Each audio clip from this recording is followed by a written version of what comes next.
lograr una maximización en la parte tributaria.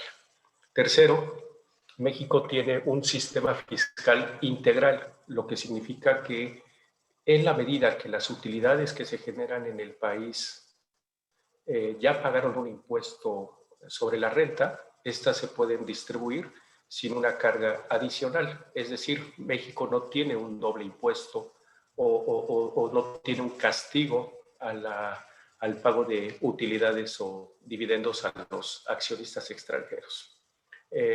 Cuarto, hay diferentes objetivos y por supuesto, si México forma parte de un grupo multinacional y tal vez es el líder de la región de Latinoamérica o está conectado con países como Estados Unidos, es muy seguro que se tengan necesidades para poder hacer operaciones con estos otros países y por lo mismo se necesita una buena planeación. Quinto, el sistema mexicano está basado en la residencia fiscal de las empresas. Eso significa que tiene un sistema global. Con ello, se debe pagar un impuesto en México por los ingresos que se obtengan independientemente de la fuente de riqueza de donde se genere. Por el contrario, cuando un extranjero obtiene ingresos de fuente mexicana, se le aplica una retención de impuestos sobre la renta a los pagos por diferentes conceptos. Entonces, se necesita una buena estrategia para poder minimizar ese impacto. Sexto, en México se reconoce el efecto de inflación en el cálculo tributario. Eso significa que en ocasiones se puede estar generando un pago adicional de impuestos si se tienen, por ejemplo, deudas que son afectadas por la inflación, aunque por el contrario, todo el gasto de depreciación de activos o la pérdida monetaria que tiene una cuenta por cobrar también genera una pérdida inflacionaria. Una parte que puede ser importante considerar porque pueden existir diferencias tanto para la parte legal, la parte contable y la parte fiscal. Entonces, todo esto es lo que me permite decir en un preámbulo que requiere un extranjero que quiera hacer inversiones en México. Entremos al detalle. México tiene un solo impuesto sobre la renta a nivel federal. La tasa de las empresas es el 30% y cuando se pagan los dividendos se tiene que aplicar una retención de impuesto adicional del 10% sobre los dividendos. Esto como ejemplo, si se genera una utilidad en México de 100 pesos, se paga un impuesto de 30 pesos, entonces queda una utilidad neta de 70 pesos. En el momento que esta utilidad neta se distribuye como un dividendo, se tiene que pagar un 10% sobre esos 70 pesos, lo que significa que se retienen 7 pesos de los 70 y por lo tanto el efectivo neto que recibe el accionista son 63 pesos después de los dos impuestos.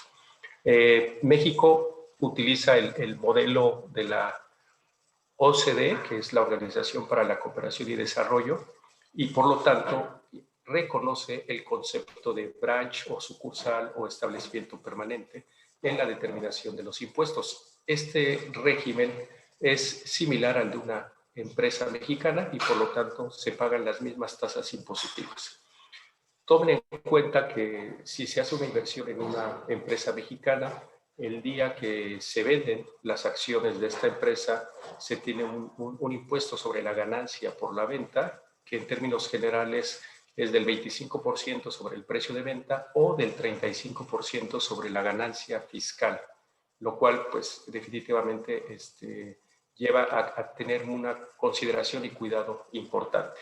Solo como referencia, por pagos que se hacen a extranjeros, existen las siguientes tasas de retención de impuestos. Ya lo decía. 对于预提所得税，对于股息来言是10%，对于利息来说是可能是免税0%，取决于您的公司的财务结构。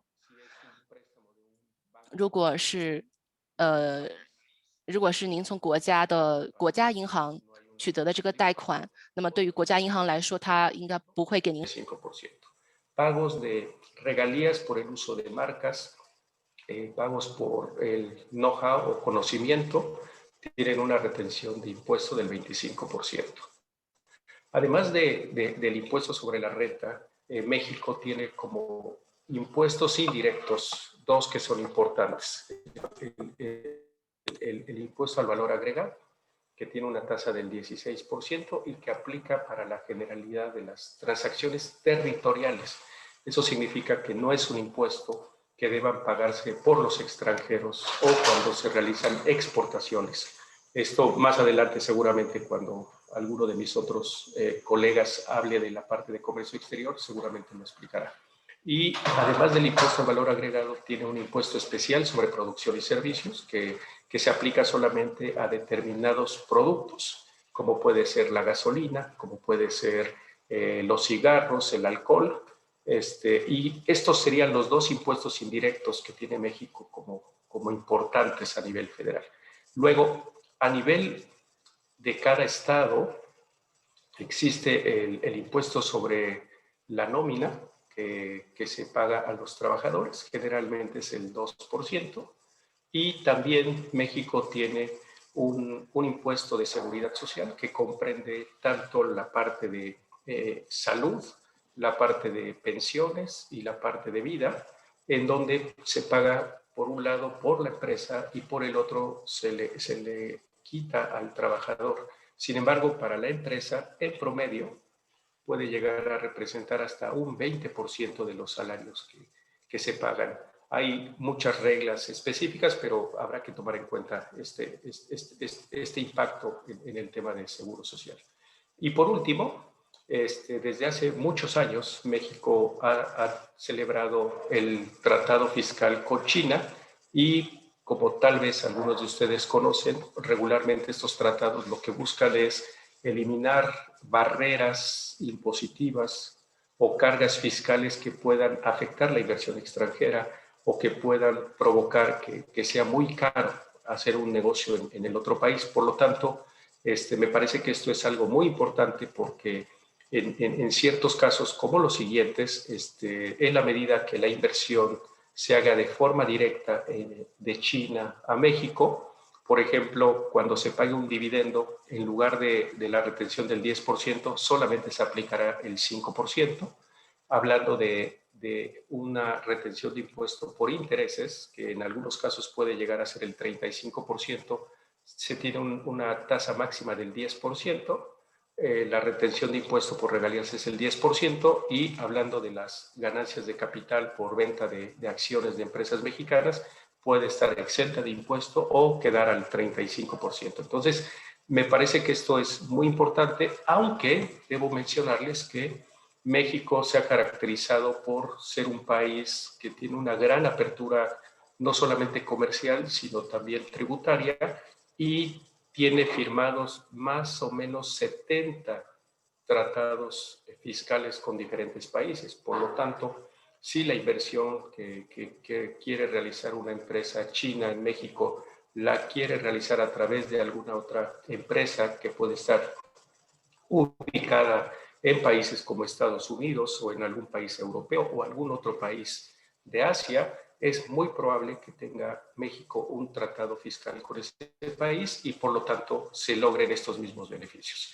Ahora, si continuamos con la explicación, les diría que debemos tomar en cuenta los objetivos principales y las preocupaciones que pueden tener las empresas extranjeras que invierten en México. Primero, cómo tener un fácil acceso al flujo de efectivo que se genera en México.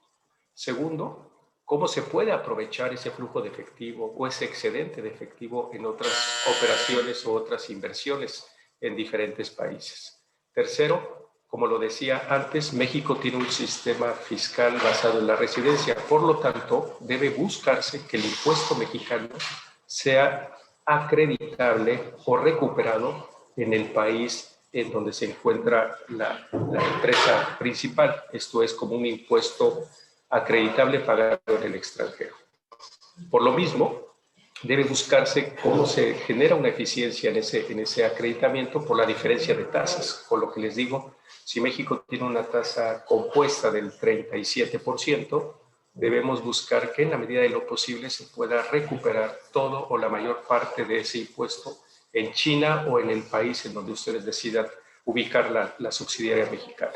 Y obviamente, por último, si lo que se intenta es recibir un retorno de utilidades, habrá que tomar en cuenta el impuesto sobre dividendos porque, como lo dije antes, al tener un sistema integral, no se causa un impuesto corporativo si ya se generaron utilidades antes que pagaron el impuesto, pero si el dividendo se paga al accionista antes de haber generado esas utilidades, entonces se aplica una tasa corporativa del 30% también.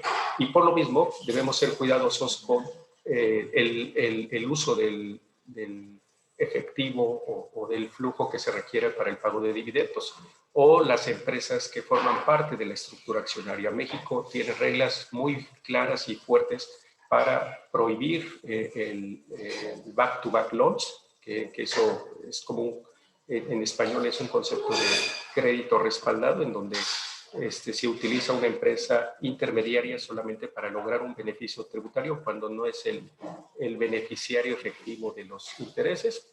Y segundo, México tiene reglas también muy estrictas para tratar de evitar el uso de paraísos fiscales o países con tasas impositivas y muy inferiores. Por ejemplo, cualquier transacción que se hace con algún país en donde la tasa de impuesto es menor al 22.5%, se ve como una transacción con un país en una jurisdicción de baja imposición y por lo tanto en ocasiones se castiga como no deducible el pago que se hace a este país o se aplica una retención de impuesto elevada. Entonces, me parece que esto es lo que debemos tomar en cuenta para una empresa multinacional. ¿Sí? Si continuamos, por favor. Por supuesto que hay formas de cómo eficientar una buena repatriación o pago de utilidades al extranjero. Por ejemplo, hay que tomar en cuenta que cuando se pagan dividendos es muy importante que la sociedad mexicana tenga utilidades para fines contables y que se tengan los recursos monetarios suficientes para pagar dividendos. Eso es porque si la empresa mexicana no tiene esos recursos y pide financiamiento para pagar dividendos, regularmente esto no es un concepto de gasto deducible.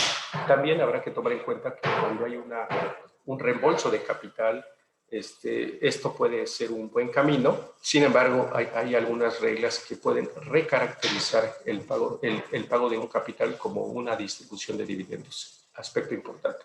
Y por último, en un grupo multinacional, hay muchas formas que son utilizadas para tratar de lograr una eficiencia fiscal adecuada.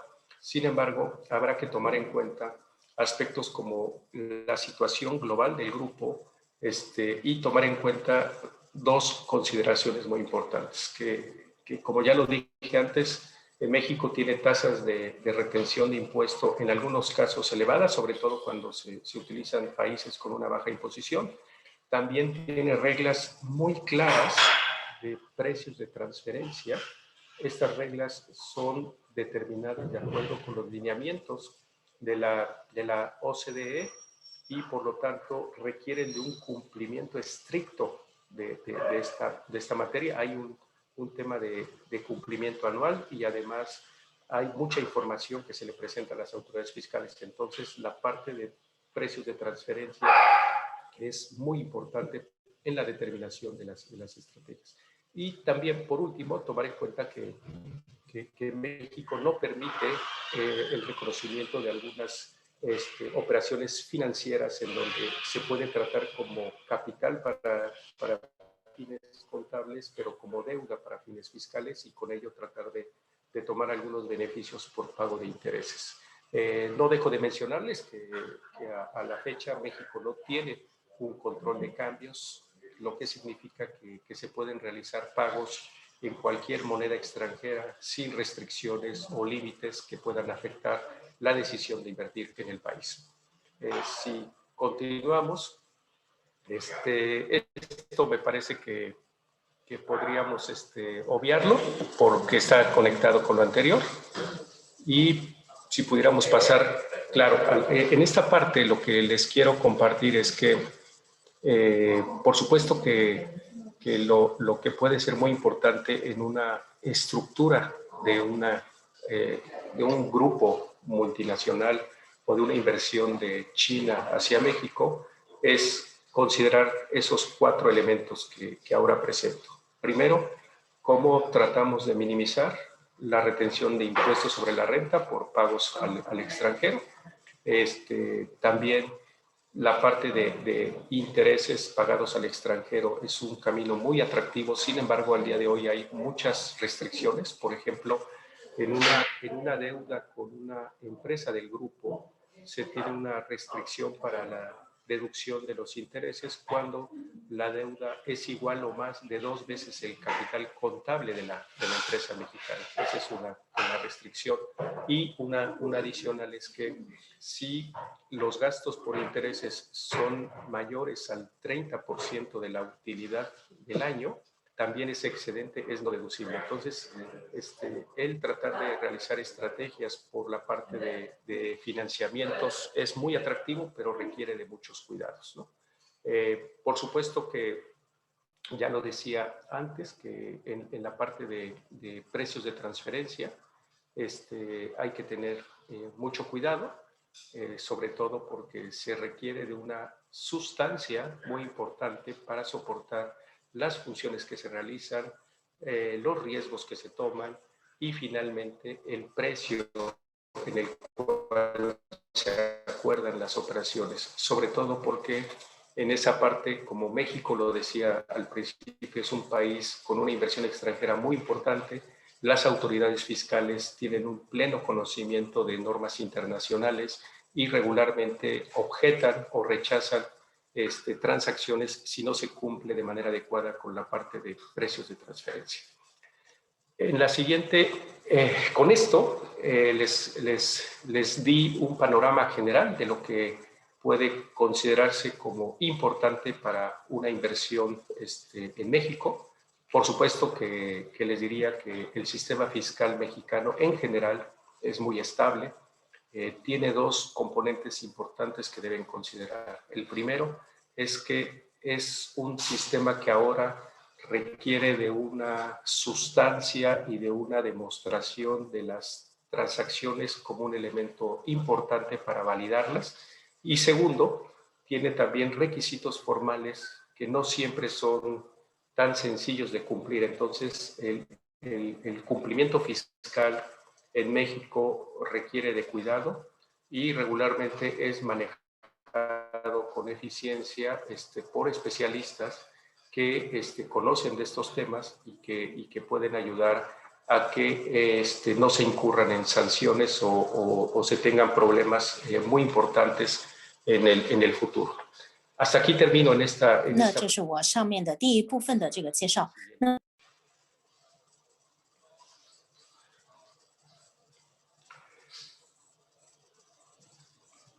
En esta siguiente sección les voy a platicar sobre una reforma que tuvo la ley laboral y la ley tributaria en México. Esto tiene que ver con un concepto que a nivel internacional se conoce como outsourcing, que consiste en que una empresa pone a disposición de otra sus trabajadores para que le puedan dar un servicio en determinadas actividades. ¿Por qué se aprobó esta reforma? Les decía en la sección anterior que México tiene una tasa corporativa de impuestos del 30% más un 10% sobre dividendos. Sin embargo, también establece la obligación de pagar una participación de utilidades a sus trabajadores del 10% sobre las utilidades. Entonces, y este 10%, como se paga a los trabajadores y no a las autoridades, al gobierno, pues no se ve como parte del impuesto corporativo. Sin embargo, desde un punto de vista financiero, pues al 37% de la tasa efectiva de impuesto habrá que agregarle otro 10%, que si bien en el momento que se paga esa participación de utilidades a los trabajadores es deducible del impuesto sobre la renta y con ello se puede ahorrar un 3%, lo que significa que en términos financieros es un gasto neto del 7%, pues provoca que en México se pueda llegar a tener una tasa integral de cerca del 44%. Por tal motivo, desde hace muchos años, sobre todo los inversionistas extranjeros decidieron estructurar sus negocios en México teniendo dos empresas. La empresa principal con las operaciones, en donde se realizan las actividades de manufactura, las actividades de compra-venta de productos principalmente, y por separado una empresa en donde estuvieran todos los empleados que trabajan para la empresa operativa. De tal forma que la empresa de los trabajadores cada mes le factura los servicios a la empresa operativa y a través de esta facturación se transfiere el costo de la nómina en un aspecto de cumplimiento de precios de transferencia. Digamos que la empresa en donde se encuentran los trabajadores regularmente genera una utilidad marginal, porque esto es bajo el método de costo más un porcentaje de utilidad. Y si lo vemos en un sentido sencillo, si el costo de la nómina es nuevamente 100 pesos, probablemente su margen de utilidad no va a ser más allá de 5 pesos.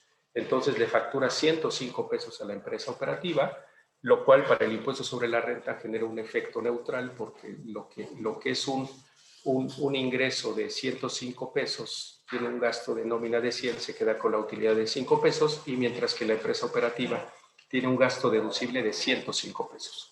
Esta mecánica, esta estructura fue manejada por más de 20, 25 años en México y había sido aceptada por la mayoría de las autoridades laborales y por las autoridades tributarias, porque con esta estructura prácticamente se evitaba tener que pagar ese 10% de utilidad a los trabajadores, dado una utilidad muy pequeña. Como un cambio importante, se reformó la ley laboral a partir del 23 de abril de este año y entró en vigor al día siguiente. Y para la parte fiscal, también se modificaron las leyes, aunque estas entrarán en vigor el 1 de agosto. ¿Qué impactos tiene esta reforma? Son básicamente en cinco leyes. En la Ley Federal del Trabajo, que es la que regula las relaciones entre los trabajadores y las empresas, y esto va a tener una afectación no solamente en los grupos empresariales como los que comento, sino también con empresas que se dedican a dar los servicios propiamente dichos del outsourcing, ¿no? Segundo, se modifica la ley del Seguro Social, también la ley para el otorgamiento de beneficios de casas a los trabajadores, y por último, en la parte fiscal se modifican 3 leyes importantes, que es el Código Fiscal, que es el padre de todas las leyes fiscales, la ley del impuesto sobre la renta y la ley del impuesto al valor agregado. Les voy a platicar en términos generales qué consisten estos cambios. Primero, se prohíbe la contratación de personal que no esté en el objeto social o en la actividad primordial de la empresa. Esta prohibición de lo que la ley le llama el outsourcing o subcontratación personal está definida como que la actividad principal debe ser medida en función de los ingresos que tiene la empresa para fines fiscales. Entonces, sí, voy a poner un ejemplo muy sencillo. Si yo tengo una empresa en México que se dedica a vender artículos electrónicos, ¿sí? Yo no, como empresa no puedo subcontratar a otra empresa para que me dé el servicio de venta a través de los trabajadores de esta otra empresa. Porque como yo me dedico a la venta de productos electrónicos, el personal que estoy contratando está relacionado con la venta de mis productos. Entonces, a partir de ahora se considera una actividad prohibida, ¿no? Obviamente, si no respeto la nueva prohibición, el pago que yo le haga al proveedor de esos servicios va a ser no deducible del impuesto sobre la renta, que eso me va a costar un 30% porque es la tasa corporativa. El impuesto al valor agregado que se traslada con motivo de las facturas de este proveedor no va a ser acreditable. Eso significa que el 16% tampoco lo voy a poder recuperar. Tercero, mi empresa va a ser responsable conjuntamente con la otra empresa en caso de que tenga algún incumplimiento en el pago de sus impuestos o en el cumplimiento de sus obligaciones laborales con sus trabajadores. Entonces, esta nueva prohibición tiene consecuencias muy, muy importantes para la generalidad de las empresas, porque afecta no solamente a las estructuras que se tienen de grupo, sino también a las relaciones que se tienen con otros proveedores de servicios. Y por último, si mi empresa trata de justificar una subcontratación de servicios que es permitida, pero en el fondo sujeto de penalidades importantes que pueden incluir la cárcel. Si pasamos a la siguiente lámina, por favor, les diría que con este cambio, lo único que ahora se acepta es la subcontratación de servicios especializados, pero que no formen parte de la actividad esencial de la empresa. Voy a poner dos ejemplos que están ahí. Si yo contrato a una empresa para que me dé el servicio de limpieza de mis oficinas o contrato a una empresa para que me dé el servicio de seguridad privada de mi planta automotriz, ese tipo de servicios sí serán permitidos porque, primero, pueden ser identificados como especializados y segundo, no forman parte de la actividad esencial de mi empresa. Si mi empresa quiere tomar estos servicios y considerarlos como legales y hacerlos deducibles en el impuesto sobre la renta, se tiene que cumplir con algunos requisitos adicionales. Primero, el prestador del servicio debe estar registrado ante las autoridades laborales para que pueda ser válida su especialización. Segundo, mi empresa debe revisar que ese prestador de servicios ha cumplido bien con sus obligaciones fiscales, ya sea por los impuestos y seguridad social de sus trabajadores o por el propio pago del impuesto al valor agregado. Entonces, se convierte en una responsabilidad compartida y que debemos estar cuidando porque en caso contrario, a pesar de ser servicios especializados y no formar parte de mi actividad esencial, pueden ser rechazados por no cumplir con esas obligaciones. Obviamente, me parece que la responsabilidad puede ser tan importante que se está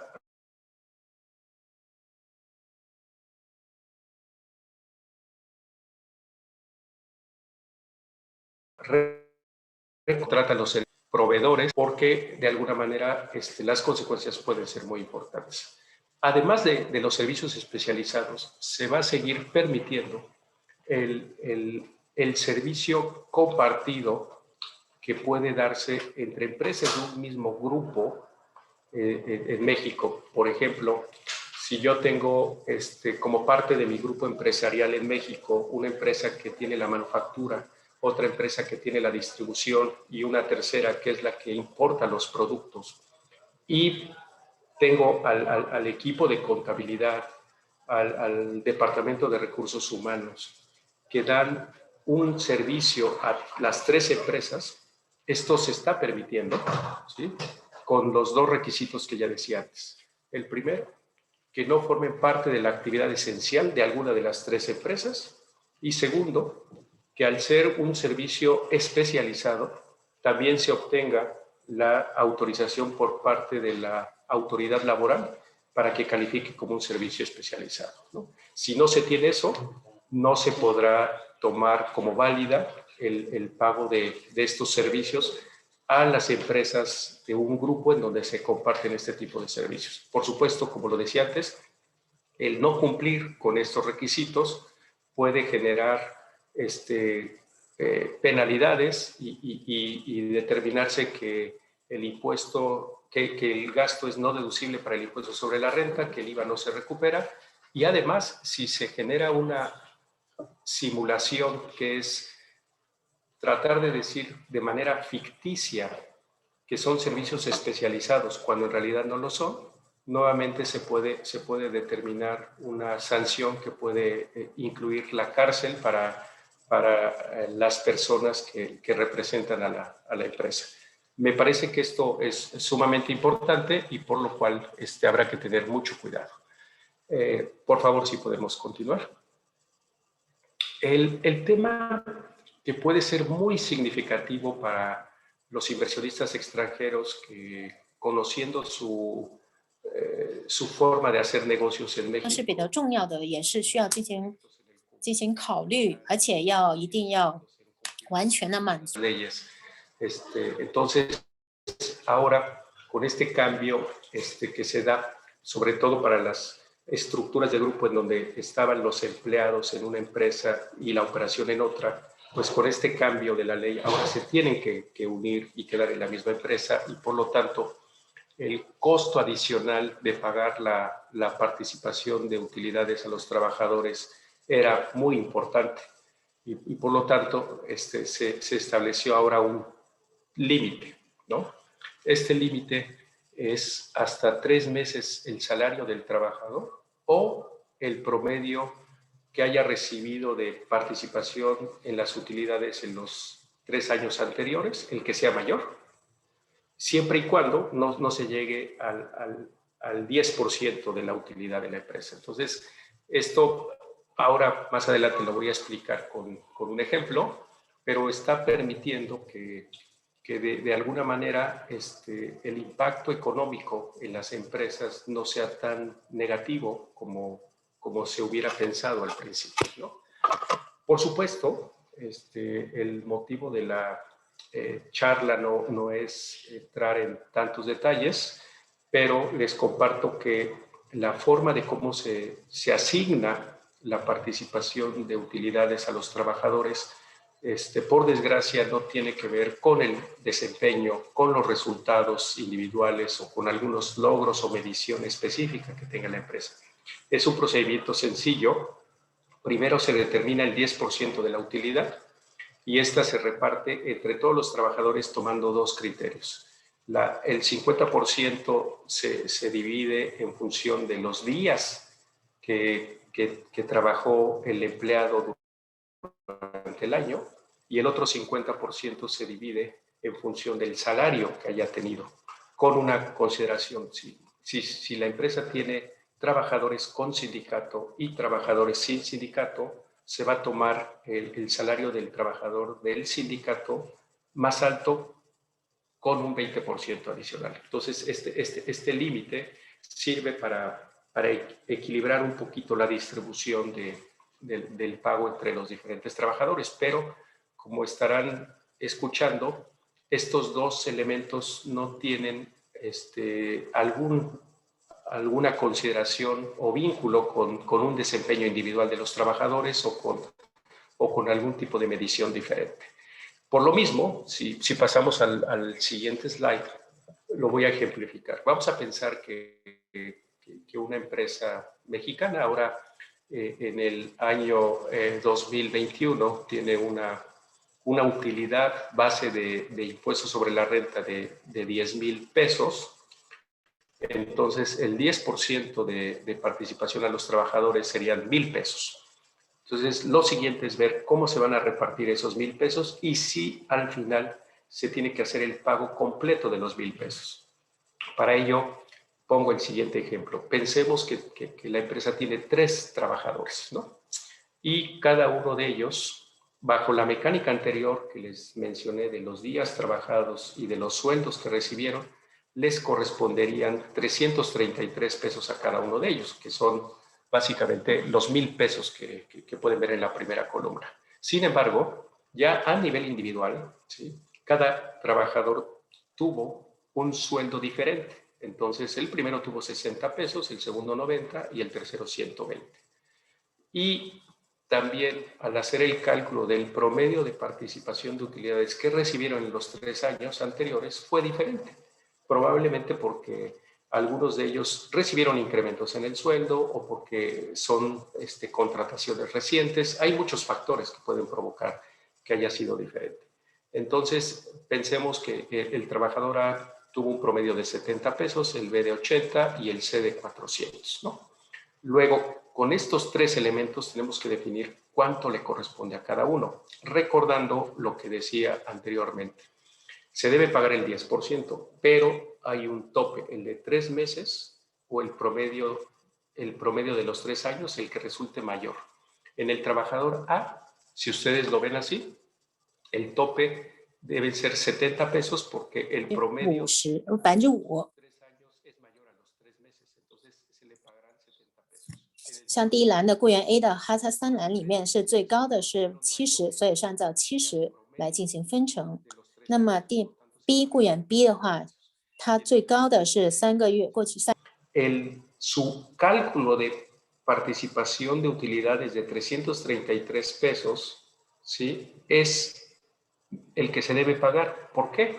Porque cuando yo comparo 3 看到 meses 最后一栏里面，它是400，但是它是超过了我们应该分成的是333比索，所以我们只是按照这个应该我们要分给雇员的这个利润的额是333比索进行分配就可以了。所以您整个算下来 al estar pagando al trabajador A 70 pesos, 90 pesos al trabajador B y 333 pesos al trabajador C, tiene un gasto de 493 pesos. Significa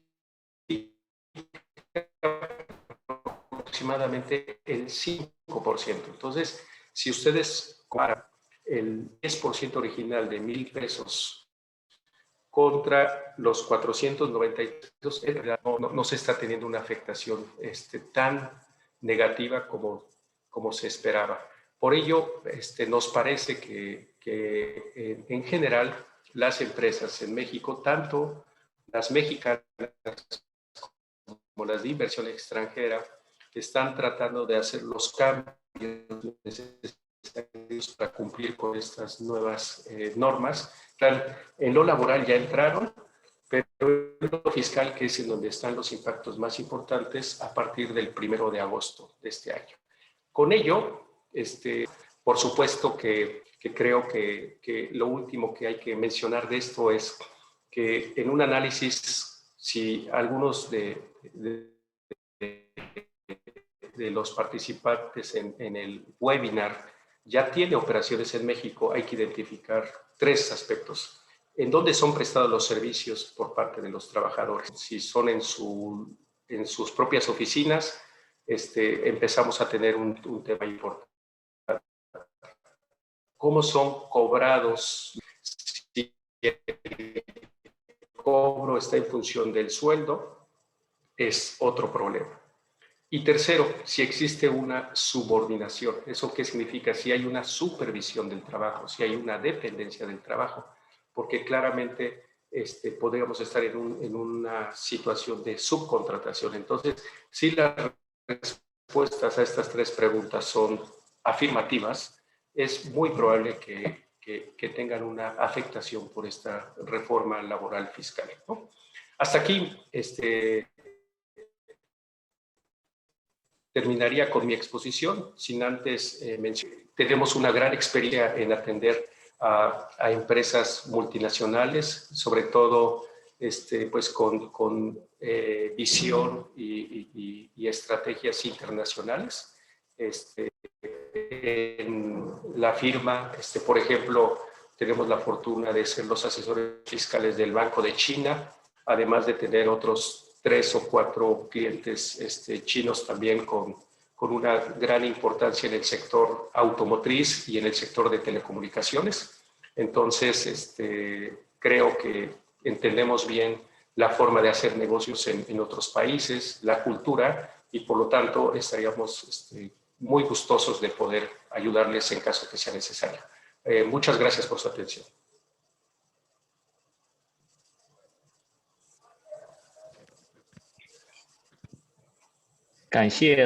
Muchas gracias, señora Jaime Rojas, por su presentación. Ahora vamos a invitar al señor Juan Carlos Castro, socio de Comercio Exterior y Aranceles Aduaneros, quien les explicará el programa de IMEX. Gracias. Gracias a todos. Muy buenas noches para nosotros. Bueno, buenos días para ustedes, perdón. Y sí, efectivamente vamos a pasar ahora a la parte de comercio exterior y vamos a hablar efectivamente, como comentan, en especial de un programa muy específico que suele ser del interés de las inversionistas extranjeros, y que sin embargo hay que anotar que este programa no es para cualquier empresa, básicamente es un programa orientado para las empresas exportadoras. Entonces, pues vamos a ver algunos conceptos básicos y pasamos a la siguiente lámina, por favor. Y efectivamente aquí podemos hablar de manera general los conceptos básicos y que de hecho son, creo que de los más importantes para entender qué es el programa IMEX, que además hay muchos países que tienen programas muy similares a este, así que yo creo que no será necesariamente todo nuevo para ustedes. Este programa IMEX es una autorización que entrega el gobierno mexicano para que ciertas empresas puedan importar a México de manera temporal materia prima, insumos que serán posteriormente transformados aquí en el país y para que después puedan ser exportados. De ahí que esa es la precisión, yo creo que de las más importantes. Este es un programa pensado para las empresas que exportan. Ahora bien, esta exportación no necesariamente tiene que ser directa, sino que así como exporta, que saca la mercancía del país, también se puede entender que si esta empresa IMEX en México transfiere su mercancía a otra empresa IMEX mexicana, se pueda considerar esta operación, esta transferencia o venta como una exportación indirecta. Lo vamos a ver más adelante con un poquitito más de precisión. Y otra de las características por las cuales es atractivo este programa es que cuando tenemos un programa IMEX, importamos y el impuesto de importación, y quiero precisar, y estoy hablando del impuesto de importación, no hablo de otros impuestos como el IVA que hablaba Jaime, este impuesto de importación o arancel, como se le conoce a veces, no se va a pagar al momento de la entrada, solamente va a quedar calculado, determinado en el pedimento y la mercancía se va a producir, se va a exportar y solamente en casos muy específicos se estaría pagando este impuesto. Sería, ejemplo, cuando importamos a México algunos insumos de China, fabrico un producto y el producto terminado lo exporto a Estados Unidos o a Canadá. En este caso concreto, dado que estoy importando de un país que no es miembro de nuestro programa que se llama TEMEC, nuestro Tratado de Libre Comercio, entonces al exportar yo al TEMEC, que es un tratado entre México, Estados Unidos y Canadá, y que tiene la función de que podamos comercializar mercancías entre nosotros tres sin impuestos, pero al incorporar nosotros un producto de otra región, digamos China o cualquier otro país, puede ser de Europa, puede ser de América Latina, pero si la mercancía, si el insumo, la materia prima no es del TEMEC, cuando yo exporte el producto terminado voy a tener que pagar pero solamente sobre la materia prima, no se vaya a creer que del producto terminado. Es decir, si yo importo insumos para fabricar una computadora, algunas partes de países de Asia, de América, de Europa, etcétera, fabrico mi computadora. Cuando yo exporto mi computadora a Estados Unidos, no voy a pagar por la computadora completa impuestos, pero sí por aquellos insumos que no eran originarios del TEMEC. Este es el único caso excepcional, pero si yo exporto a otros países, entonces ese impuesto de importación nunca se pagará. Similar caso pasa con Europa, también tenemos ahí el trato con Europa y se repetiría lo mismo. Si importo de una región que no sea europea, pero posteriormente el producto final lo exporto sí a esta región, a los países con los que tenemos el Tratado de Libre Comercio de Europa, podría darse el mismo supuesto. Pero ya en siguientes láminas vamos a precisar un poquito más de detalle de esto porque no necesariamente suele ser un impacto tan fuerte y lo veremos más adelante por qué. Y otra característica básica del IMEX 企业经营的一点。那么还有另外一个要跟大家讲的一点，就是所谓的增值。 cual, en resumen, y que también vamos a dar más detalles más adelante, en resumen, las empresas IMEX que cuentan con esta certificación al momento de importar no van a pagar el impuesto de importación, sino que el mismo quedará determinado en el documento aduanero, pero se va a convertir en un crédito. Y este crédito se va a ir disminuyendo conforme la empresa IMEX va exportando.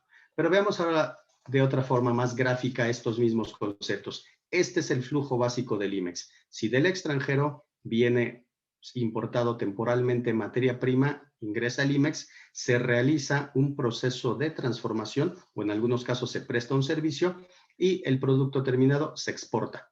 Ese es el flujo básico, se exporta, sale la mercancía del país. Pero ahora en un esquema un poquito más elaborado sería lo mismo, pero resulta que las IMEX también pueden adquirir de otra IMEX en territorio nacional. Es decir, no todo tiene que venir del extranjero, puede ser de otra empresa aquí IMEX mexicana y el producto terminado en lugar de exportarlo al extranjero también se puede transferir a otra empresa IMEX aquí en México.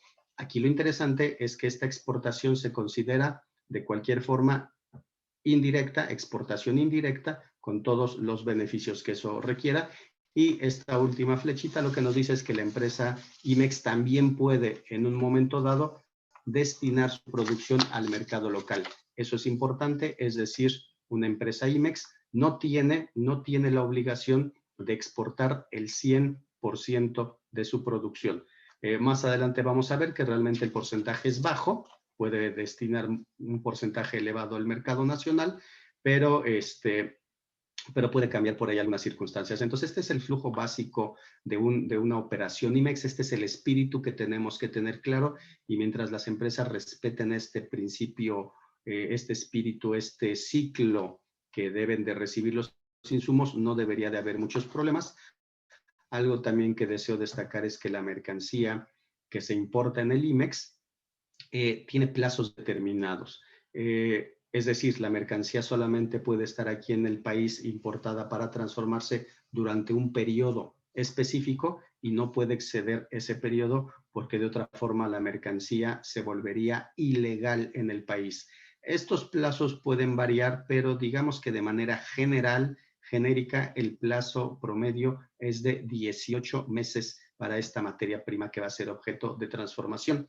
Y si hablásemos de activo fijo de maquinaria, eso no tiene plazo, puede estar aquí en el país de manera indefinida mientras el IMEX siga vigente.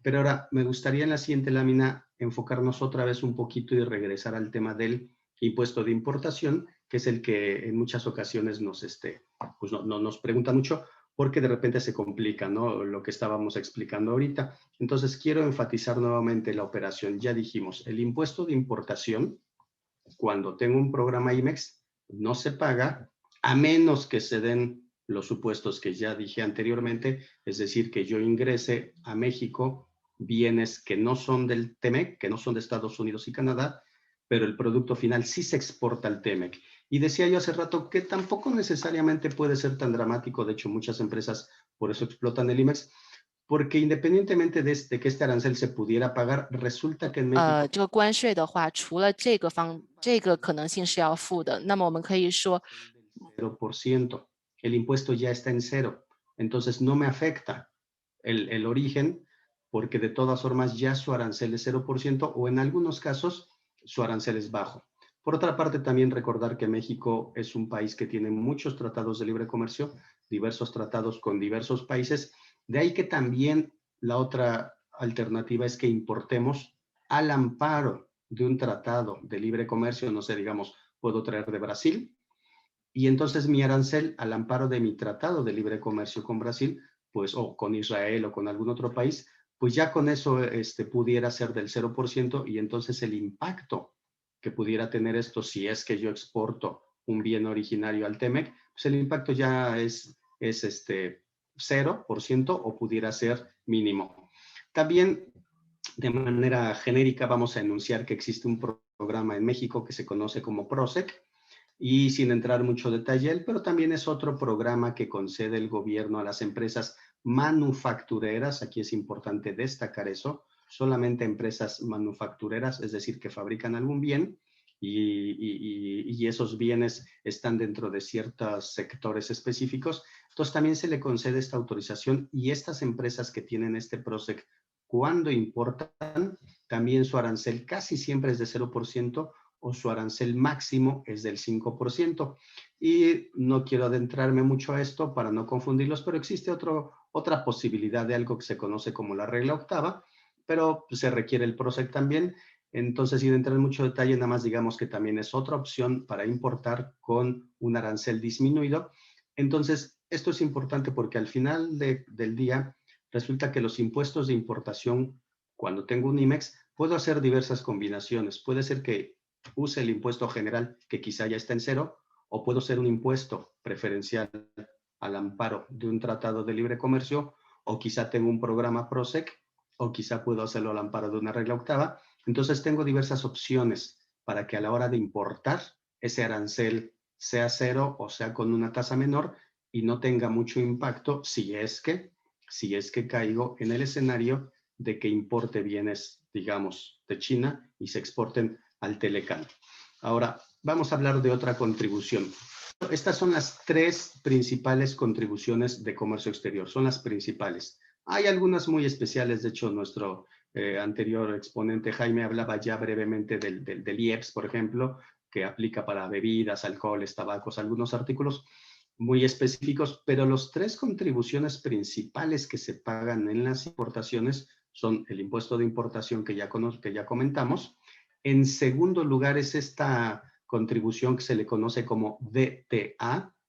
Este DTA básicamente es una cuota fija de aproximadamente $18 en las importaciones de insumos, de materiales. No importa el valor, yo puedo traer un embarque de $1,000, de $1,000, $1,000,000 y siempre seguiré pagando solamente $18 en la materia prima. Y si trajese o importase maquinaria o equipo, este arancel sería del 1.76%.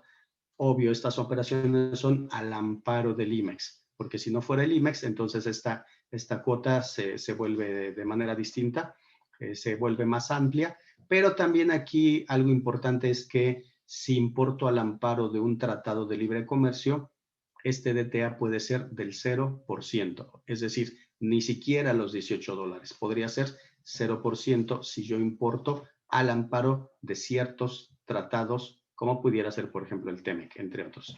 Y la tercera contribución, que también es de las más conocidas, las que aplican en las importaciones, en prácticamente cualquier importación, excepto algunos casos muy específicos de alimentos, libros y algunos otros productos, pero en general cuando yo importo sí voy a estar pagando un 16% de impuesto al valor agregado, de VAT.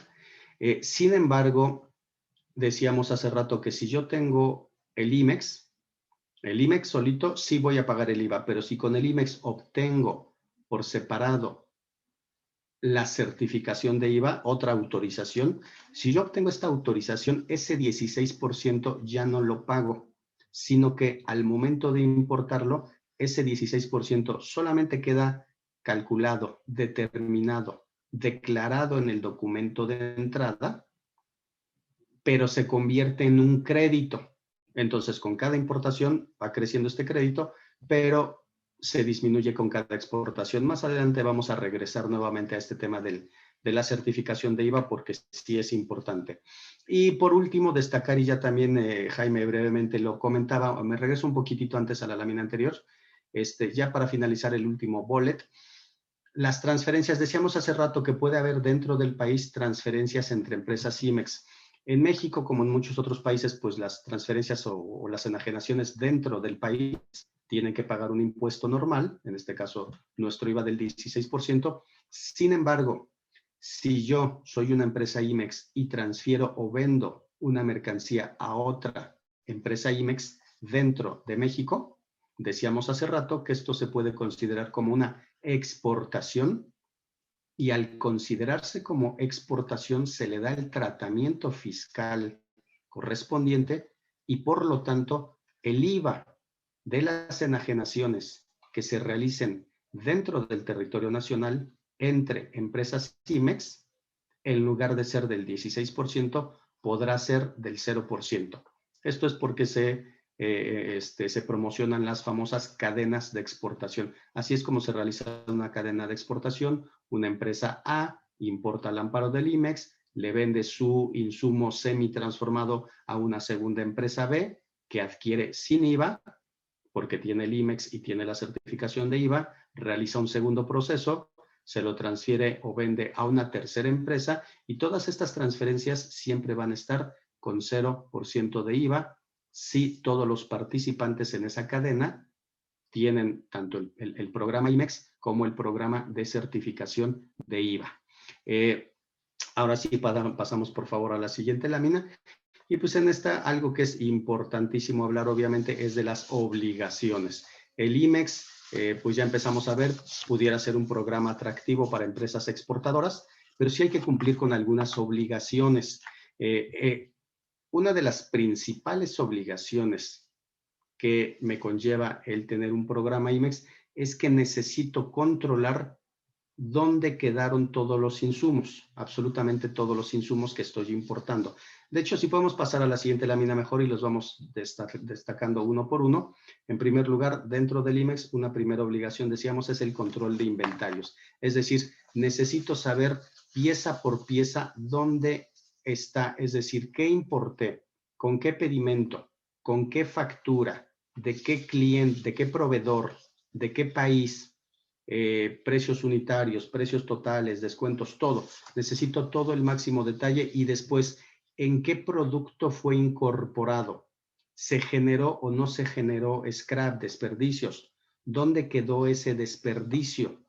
¿Se quedó en el mercado nacional? ¿Se exportó? ¿Se transfirió a otra empresa IMEX? ¿Se destruyó? ¿Se pagaron los impuestos de ese scrap? Necesitamos el control completo. En el producto terminado también, en qué producto quedó, en qué país se fue, en qué cliente, etcétera. Entonces, de ahí que se requiere este control de inventarios en primer lugar y para eso no hay otra forma más que con un software especializado de comercio exterior. Ese software incluso debe de atender, debe de cumplir con ciertos lineamientos que marca la autoridad aduanera y que están en un conocido anexo 24. Mucha gente así le conoce, de hecho, ese software de anexo 24 y es el que debe de controlar el origen, destino y todo el camino, la ruta que sigan esos insumos que yo importo. Si no puedo demostrar dónde están, la autoridad puede creer que no los exporté, que su plazo venció y que por lo tanto están ilegales. Entonces, este es uno de los puntos más importantes de obligación del IMEX. En segundo lugar, pues ya vimos ahí ese segundo recuadro cuando me dice que debo de atender o cuidar todos los requisitos de mi padrón de importadores, de mi registro de importador. Esto es porque antes de tener un IMEX necesito tener mi autorización como importador. Se obtiene muy fácil, muy sencillo, pero también se puede poner en riesgo, se puede perder de una manera también muy sencilla si es que no estoy al corriente de mis impuestos con la autoridad, si es que me cambio de un domicilio y la autoridad no me encuentra, si es que mi documentación es falsa o es imprecisa para importar. Entonces hay muchas razones por las cuales pudiera poner en riesgo mi IMEX y perderlo. Pero, perdón, mi padrón de importadores, pero si pierdo mi padrón de importadores, en automático también se pierde el IMEX. Entonces, de manera indirecta es importantísimo cuidar el padrón de importadores que tengamos. Bien, en tercer lugar podemos hablar del control de los expedientes, ya sean electrónicos, porque ya prácticamente, pues como en muchos países, prácticamente toda la documentación es electrónica, o ya sea en física, porque sí requerimos algunos documentos físicos, como cuando viene el Bill of Lading que importo, el documento de transporte o la guía aérea, viene en documento físico, o cuando recibo mi certificado de origen, digamos, de Europa, que es un certificado duro, le llaman. Entonces hay algunos documentos que sí son en papel. La mayoría son electrónicos, pero debemos de tener un control estricto de nuestros expedientes de comercio exterior, en particular de mis expedientes de mis importaciones al amparo del IMEX, porque si la autoridad me llega a requerir a comprobar alguna operación y no tengo estos documentos, la autoridad puede presumir que el material se vendió en México y que no se exportó, o que el valor que yo declaré no fue el correcto porque no tengo un soporte. La autoridad pudiera presumir, suponer muchas cosas, obviamente en afectación a la empresa importadora. Entonces, de ahí que el control de los expedientes es muy importante. La siguiente obligación, pues ya hablábamos hace rato de las contribuciones. Si bien ya dijimos que a lo mejor muchas contribuciones ya están en ceros o quizá no se pagan al momento de la importación o se vuelven crédito, pero todo debe ser calculado con mucha precisión.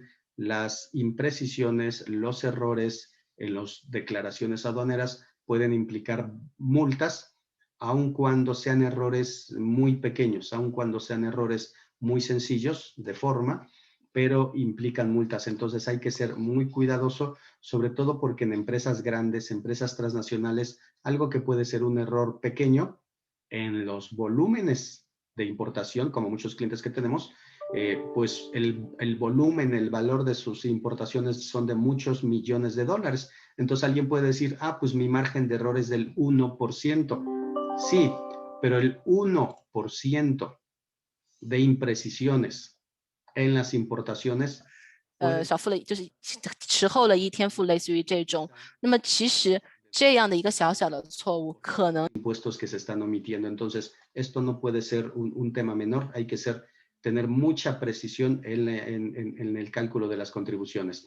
Otro concepto también sería, lo decíamos hace rato en cuanto a los plazos decíamos que promedio, llamémosle 18 meses, pero decíamos también que si alguno de mis insumos excede este plazo de 18 meses, la mercancía se podría considerar que está ilegal en el país, algo así como una especie de contrabando. Entonces, es importantísimo eso, controlar los plazos, y para esto, nuevamente, una vez más, lo que es importantísimo es el software. Solamente el software de comercio exterior puede controlarme debidamente los plazos de cada insumo, por pequeño que sea, dónde está, ya decimos en qué producto se fue, y por lo tanto, qué plazos tienen para que no se nos vayan a vencer. Por último, la precisión, ya decíamos anteriormente, la precisión en todo lo que declaremos, aunque no tenga que ver con contribuciones, pero la precisión en lo que declaremos en todos los documentos aduaneros sí es importante. Todo lo que entre al país debe ser declarado, incluso en cantidades.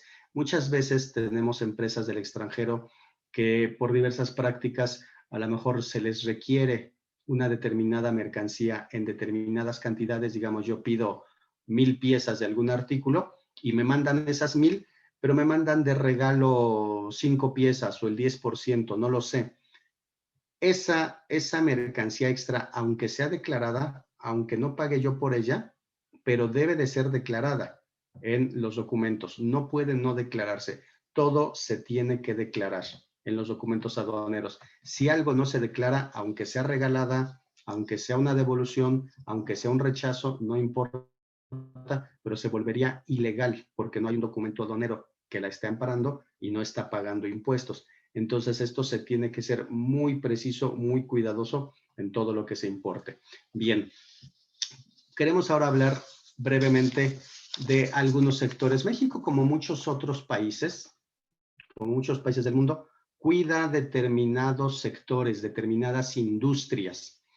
Al cuidar estas industrias, significa que si alguien quiere importar algunas mercancías de estas que son muy vigiladas y cuidadas en nuestro país, pueden importarlas, sí, no está prohibido, pero la autoridad va a ser un poco más rigurosa, más estricta. Quizá me pida algunos documentos más. Incluso cuando tramitamos el IMEX, tenemos que advertir si vamos a importar algunos de estos bienes, también si vamos a importar si vamos a obtener nuestra certificación de IVA, tenemos que avisar que queremos importar estos bienes. Me van a requerir algunos documentos extras, algunos requisitos de desempeño mayores, pero no está prohibido. Simplemente que sí se tiene que informar porque de otra forma no podríamos importar estos bienes. Estos, como se ven aquí, pues son el hierro, el acero, el aluminio, azúcar, textiles, industria del vestido, desperdicios, por ejemplo, de muchos metales, ¿no? Oro, plata, níquel, aluminio, zinc, etcétera, ¿no? El tabaco también es otro sector sensible. Entonces, repito, esto es importante porque luego muchas empresas quieren venir a importar y de repente no nos avisan qué bienes van a importar. Y decía, es importante porque esto pudiera implicar mayores requisitos. Bien, pues ya por último, me gustaría hablar brevemente de los requisitos para obtener un IMEX. Ya más o menos vimos qué es, algunos de sus beneficios, bondades, un poquito cómo opera, los requisitos de desempeño, etcétera. Pero para obtener un programa IMEX, ¿qué necesito? Bueno, en primer lugar, necesito que la empresa obviamente esté establecida, es decir, legalmente que ya exista la empresa. Demostrar, muy importante, que tengo un proyecto de exportación, porque ya lo dijimos desde la primera lámina, el IMEX es un programa de exportación, está destinado para empresas que exportan y ahorita vamos a ver que no necesitan exportar todo. Entonces hay que demostrar que tengo un proyecto de exportación mediante facturas, órdenes de compra, un contrato de maquila, algún documento de estos.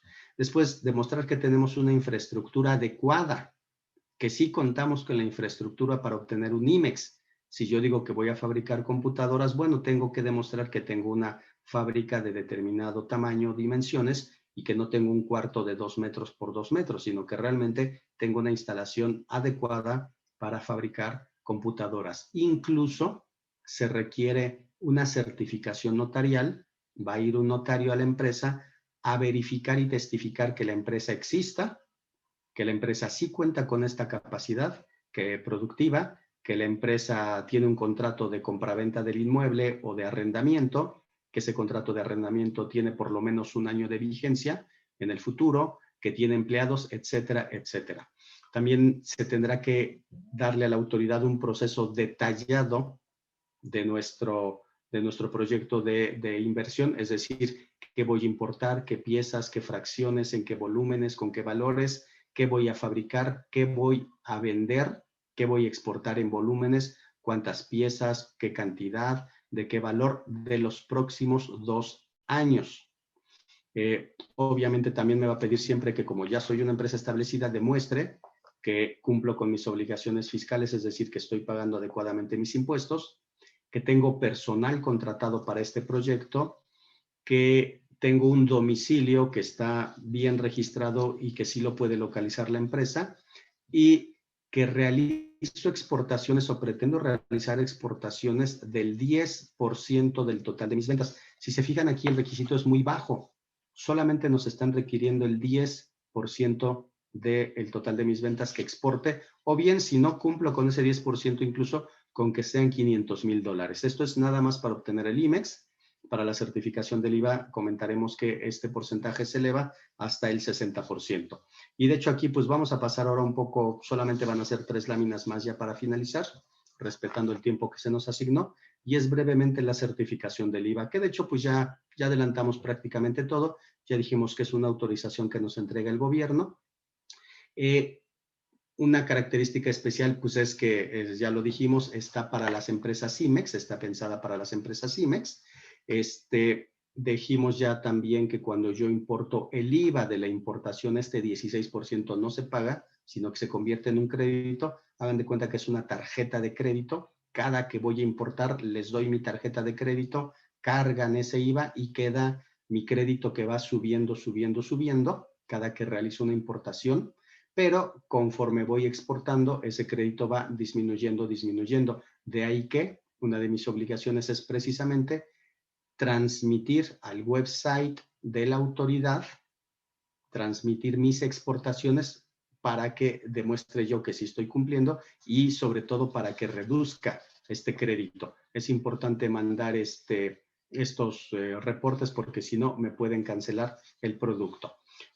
Ahora bien, la siguiente lámina, en cuanto a los requisitos Los requisitos para obtener una certificación de IVA, pues bueno, el primero se sobreentiende y es que cuente yo con un programa IMEX.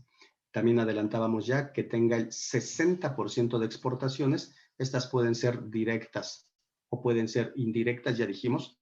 Si yo le vendo otra IMEX, se considera como una exportación indirecta y también cuentan. Entonces requiero por lo menos un 60%. Empleados, la verdad es que piden muy pocos empleados para obtener una certificación de IVA. Me piden con que tenga 10 empleados es suficiente. Y si voy a traer a importar bienes sensibles, de los que comentamos, entonces este requisito sube a 30 empleados, que honestamente consideramos que son pocos. Este es otro requisito.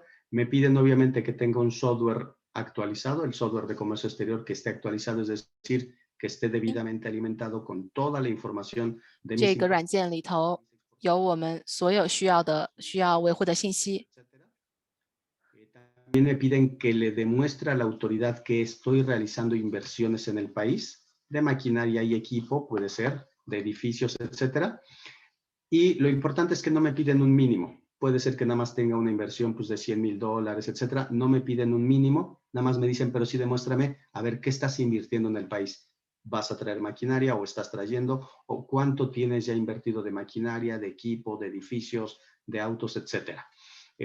Aquí, al igual que en el IMEX, hay que hacer una descripción del proceso productivo muy detallada, y pues obviamente como en la otra, pues estar siempre al día con nuestros impuestos. Y ya para finalizar, las obligaciones para estas empresas de certificación de IVA, pues básicamente es mantener todos aquellos requisitos con los cuales obtuviste tu certificación de IVA, pues manténlos, es decir, mantén tu porcentaje de exportación del 60%, mantén informada a la autoridad, dijiste que te llamabas de una forma, si cambias de nombre avísame, dijiste que tenías tales socios, accionistas o representantes legales, si tienes un cambio avísame, dijiste que tenías un domicilio, si cambias de domicilio avísame, etcétera. Mantener informada y actualizada a la autoridad.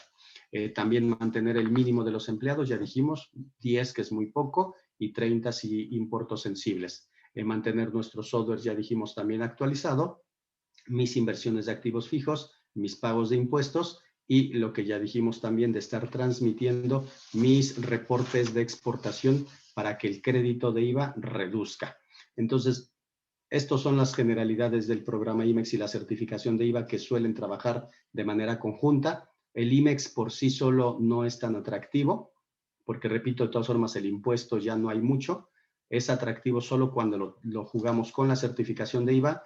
Gran parte de empresas mexicanas tienen esta combinación de IMEX y certificación de IVA y con eso sus contribuciones son mínimas, pero siempre y cuando, repito, cumplamos con nuestras obligaciones y controles correspondientes. Hasta aquí mi participación. Les agradezco mucho.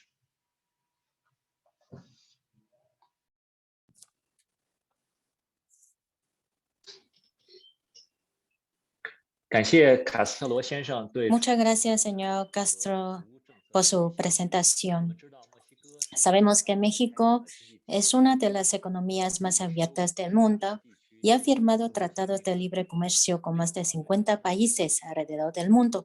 Así que hace un buen uso de esos tratados de libre comercio que México como una plataforma importante para las exportaciones a Europa y a Estados Unidos es de suma importancia. Así que le damos bienvenido al señor José Ángel Blanco, socio del campo de comercio exterior aranceles.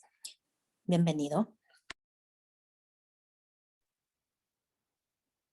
Hola, muy buenos días. Buenos días a todos. Gracias por estar aquí con nosotros.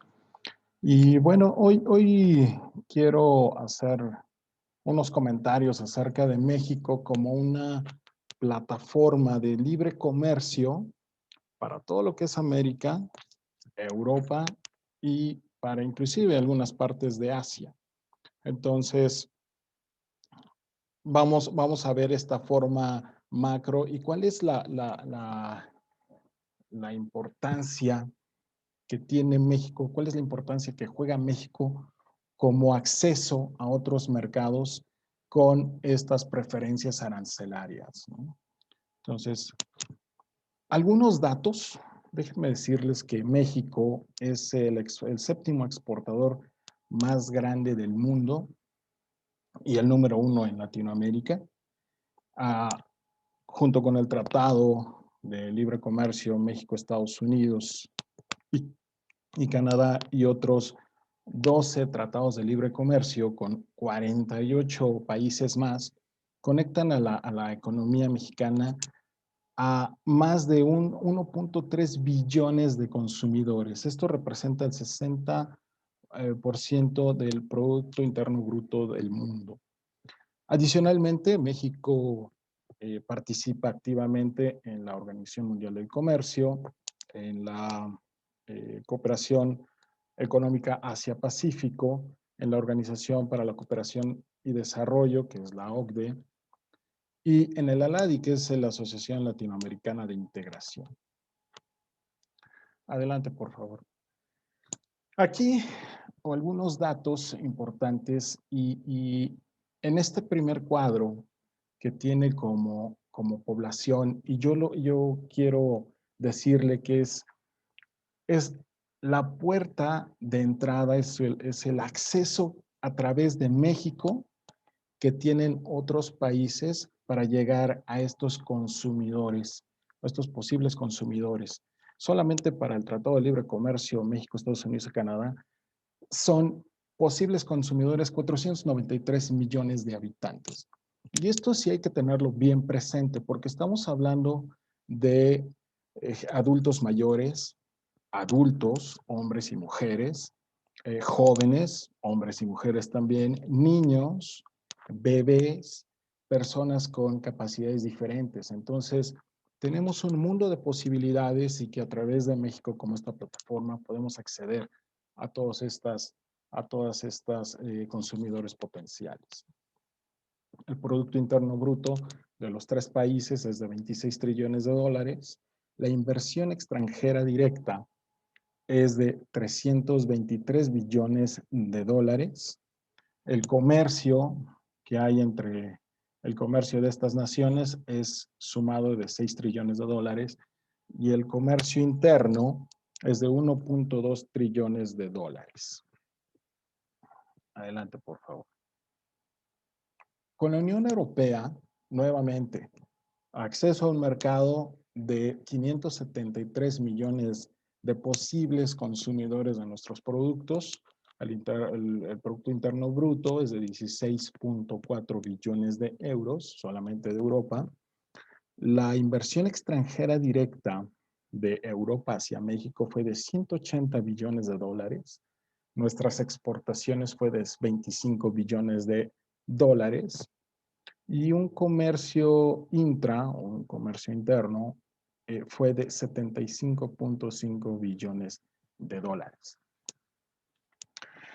Ahora, con el Reino Unido, todos sabemos que salió de este tratado de la Comunidad Europea, pero se me hace interesante mostrarlo porque finalmente seguimos manteniendo este convenio de libre comercio con ellos. Y juntas las naciones tenemos un acceso al mercado de 193 millones de posibles consumidores de nuestros productos.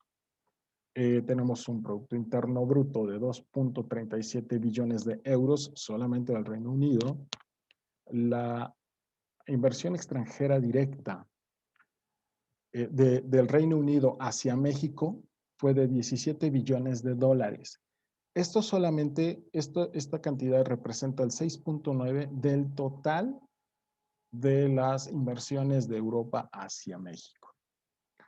Nuestras exportaciones fueron de 2.2 billones de dólares y el comercio interno, ambas naciones, fue de 4.6 billones de dólares al 2019. Ahora, tenemos este nuevo tratado progresista, como se le conoce, que es toda la región del Pacífico, ¿no? De ambos continentes, el asiático y el americano.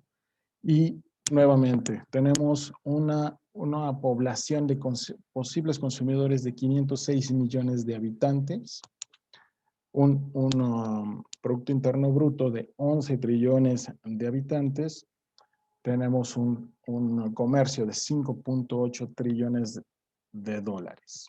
Perdón, el Producto Interno Bruto es de 11 trillones de dólares, perdónenme. Ahora, las exportaciones de México a estos 6 nuevos mercados accedió a través de este nuevo tratado, crece a una tasa anual de crecimiento del 5.3, que fue adicional a 2.497 millones de dólares en 2019, mientras que otros destinados al resto del mundo creció un 4.9. Entonces, tenemos una tasa de crecimiento muy importante a través de este tratado. Estos países de este nuevo tratado importaron 2.8 trillones de dólares del resto del mundo en 2019, de los cuales casi 1 trillón de dólares corresponde a los 6 nuevos mercados para México. Entonces, tenemos muy buena oportunidad de acceso a través de México. Adelante. Ahora, para Latinoamérica, creo que es importante este dato, porque México tiene prácticamente conexión con toda Latinoamérica. Tenemos nuevamente una población de posibles consumidores de 561.9 millones de personas. El Producto Interno Bruto es de 5.12 billones de dólares y nuestras exportaciones de 6.34 millones de dólares. Ahora, quiero hacer estas precisiones. México tiene un único tratado de libre comercio con toda Centroamérica, es decir, Costa Rica, El Salvador, Guatemala, Honduras y Nicaragua están todos esos países en un solo tratado con nuestro país, el Tratado de Centroamérica. Individualmente, México tiene tratados de libre comercio con Perú, con Colombia, con Chile, con Uruguay y Panamá, que es toda la parte central, y algunas partes de Sudamérica. También tenemos tratados regionales, ¿no? Que es México, Perú, Colombia, que es la Alianza del Pacífico, y con la Asociación Latinoamericana de Integración, que es prácticamente todo Sudamérica. Entonces, a través de México tenemos acceso a todo Centro y Sudamérica. Entonces, esta población de posibles consumidores se hace verdaderamente importante. ¿Ok? Ahora, quiero hablar, ¿por qué me salto este tema de las inversiones? Porque vemos estas gráficas, el top 10 de las inversiones en México del 2010 al 2020, la conforman obviamente los 10 primeros países que tenemos en la lista. Lo encabeza Estados Unidos con 282 billones de dólares de sus inversiones y alrededor de unas 30.700 empresas. Y quiero hacer la mención que China en la tabla de inversiones se queda en el lugar número 23 con 1.2 billones de dólares. Perdón, 1.4 billones de dólares con 1.200 sociedades, es decir, 1.200 empresas, según datos de la Secretaría de Economía. Entonces, no tenemos esta presencia importante que debería tener China en nuestro país y obviamente que China acceda a tasas preferenciales en todos los países con los que tenemos estos tratados firmados. Adelante, por favor. Ahora, quiero resaltar en el tema de las inversiones. La industria de manufactura es la que recibe mucho capital, es decir, mucha inversión.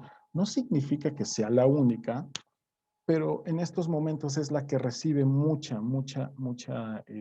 tiene mucho auge en nuestro país. Entonces, como podrán ver el mapa y los datos ahí a un lado, mostramos algunos estados de nuestro país que tiene mayor cantidad de compañías, ¿no? Encabezado en el Estado de México con 61.840, le sigue Oaxaca con 52.000 y Puebla con 50.000. Después tenemos los estados con la mayor cantidad de producción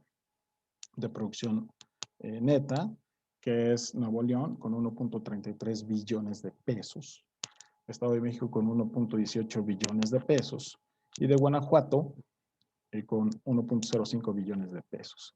Y los estados con la mayor cantidad de inversión lo encabeza Nuevo León con 31.7 mil millones de pesos, Querétaro con 21 y Guanajuato con 21. Entonces, como podremos ver, la industria manufacturera tiene un muy buen auge en nuestro país. Adelante, por favor. Ahora, ya vimos estas dos cosas. México es parte, a través de México se pueden acceder a muchos mercados y también la inversión extranjera en México es importante también. Y vemos que China tampoco tiene esta presencia. Ahora, ¿cómo obtenemos el mayor provecho de los tratados de libres comercios que tiene México? Cuando el objetivo de un tratado de libre comercio, pues es acceder a los millones de consumidores con tarifas preferenciales y una baja carga de medidas no arancelarias. ¿Cómo hacemos esto posible? Bueno, adelante, por favor.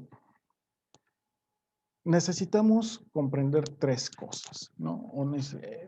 En resumen, muy sintetizado, los tratados de libre comercio te ofrecen estas tres ventajas, ¿no? ¿Cómo saco el mejor provecho? Lo primero es invertir y manufacturar en México, como un país parte de muchos tratados de libre comercio. El segundo es construye o desarrolla proveedores regionales de insumos y de procesos de submanufacturas. El número 3 es cumple con las reglas de origen establecidas por los tratados de libre comercio a los que pretendes acceder, ¿no? Son tres simples reglas en síntesis de lo que un tratado de libre comercio significa, ¿no? Adelante. Vamos a ir a este ejemplo. Un ejemplo muy palpable en todo el mundo es la industria automotriz. Como podrán ver en la gráfica, tenemos inversionistas europeos, estadounidenses, japoneses, ¿no? No tenemos chinos hasta el momento y eso es lo que quisiéramos. Entonces, todas estas empresas ensambladoras de vehículos localizadas en México cumplen con esas tres condiciones. Han invertido en México, manufacturan en México, construyen o desarrollan proveedores regionales y cumplen con las reglas de origen establecidas en los tratados de libre comercio a los que están vendiendo sus productos. ¿Sí? Entonces, están cumpliendo las tres condiciones. Ahora, adelante. Vamos a ver este ejemplo de una empresa china con la que ya está presente, por cierto, gracias por estar presentes, y con las que ya hemos tenido algunas reuniones. Y permítanme hacer este ejemplo. La intención de la marca china, de Great Wall Motors, es vender sus productos en el mercado de los Estados Unidos. Esa es su meta. Esta empresa ya tiene su cadena de suministro. Bueno, cumplamos con la primera condición. Vamos a invertir y manufacturar en México, ¿no? Y ya tiene su cadena de suministro, ya como podrán ver, ya se instala en México, pero también encontramos que su cadena de suministro también se puede instalar en México y también las empresas mexicanas. Bueno, en conjunto con las empresas mexicanas. Adelante, por favor. Podemos fabricar nuestros productos. Se cumple primera condición. Segunda, adelante, por favor. Segunda condición. Vamos a construir o desarrollar proveedores regionales desde la propia China con nuestras inversiones en México. También estas inversiones en México, adelante. Clic, por favor. Hacen estos productos de submanufactura. También desarrollamos inclusive algunos proveedores en los Estados Unidos para tener o cumplir con las reglas de origen. Y entonces, clic, por favor. Ya con los materiales, los insumos se desarrollan autopartes, la submanufactura, se cumple con la tercera condición, que son las reglas de origen, y como un resultado vamos a tener exportación de nuestros productos bajo preferencias arancelarias. Muy resumido todo esto, pero esa es la condición general. Obviamente no vamos a platicar ahorita de reglas de origen, nos llevaríamos prácticamente toda la semana, ¿no? Pero esto en muy sintetizado es lo que ofrece un tratado de libre comercio. Adelante. Ahora, viendo lo macro, cumplimos con las condiciones, invertimos, manufacturamos, desarrollamos proveedores regionales, cumplimos con las reglas de origen, exportamos nuestros productos bajo preferencias arancelarias. Y esto lo podemos ver macro, una gráfica macro. ¿Ok? Ahora, adelante, por favor. Ahora, ¿cómo podemos mejorar estas condiciones que tiene México relacionados con los tratados de libre comercio? Tenemos algunos esquemas de manufactura. Ya de uno de ellos nos platicó Juan Carlos, ¿no? Las empresas que se instalan en México pueden usar regímenes aduaneros y autorizaciones que les permiten importar o internar temporalmente insumos sin el pago de impuestos para hacer procesos de manufactura y exportarlos. Ya les platicó Juan que también se pueden transferir entre empresas, como lo vimos en las gráficas. Y con estos esquemas, México puede tomar una completa ventaja de los tratados de libre comercio. Algunos de estos esquemas son el IMEX, y como ya lo platicó Juan, tenemos el recinto fiscalizado estratégico, tenemos la elaboración, transformación y reparación en recintos fiscalizados, que es otro régimen aduanero, el depósito fiscal de la industria automotriz, especial para las empresas armadoras de automóviles, obviamente, y los programas de promoción sectorial, que también los comentó Juan Carlos, ¿no? Que son muy específicos para las industrias en México. Entonces, podemos hacer esta combinación de los tratados de libre comercio con los esquemas de manufactura y entonces poder jugar de esta manera con el pago de los impuestos y con los aranceles en el exterior. Adelante, por favor. Ahora, hay algunos proyectos que pueden acelerar las inversiones en México. Del gobierno federal tenemos 196 nuevos proyectos. 84 son de hidrocarbonos, 54 son de electricidad, 34 son de transporte, 11 son de aguas y medio ambiente, el otro es de turismo y 6 son de infraestructura social, como ejemplo la construcción de hospitales. Estos son 196 proyectos que el gobierno federal tiene abiertos. Por lo tanto, pues yo creo que podemos empezar a pensar cuál de estos proyectos podemos entrar. Adelante, por favor. Ahora, estos proyectos, este proyecto es macro del gobierno federal, que es el corredor industrial interoceánico, que se pretende unir los dos océanos, como lo podrán ver ahí en la gráfica. Ahí se van a desarrollar o instalar 10 polos de desarrollo que van a tener recinto fiscalizado estratégico, que es uno de los esquemas en donde se puede manufacturar sin el pago de impuestos, porque está basado en las zonas francas. Y van a tener 5 ecosistemas de producción, ¿no? Que son agronegocios y forestal, servicios, manufactura y fabricación, energía, logística y empaque. No significa que sean los únicos, significa que esas son las vocaciones que ha detectado el gobierno federal para estos, pero no significa que no se pueda ir una empresa de manufactura de automóviles allá, ¿no? Entonces, esto puede ser de gran importancia. Ahora, tenemos otro proyecto que no es del gobierno federal, es de capital privado, y este es el corredor industrial TEMEC. Este va a correr, como podrán ver en el mapa, desde Mazatlán, Sinaloa, México, hasta Winnipeg, en Canadá. Va a correr todos los Estados Unidos y todo el norte de México. Entonces, ¿qué se pretende ahí? Bueno, pues instalación de plantas de manufactura de la industria automotriz y de la industria aeroespacial. No necesariamente, tenemos otras como agronegocios, como servicios, energía y logística y empaque. Entonces, todas estas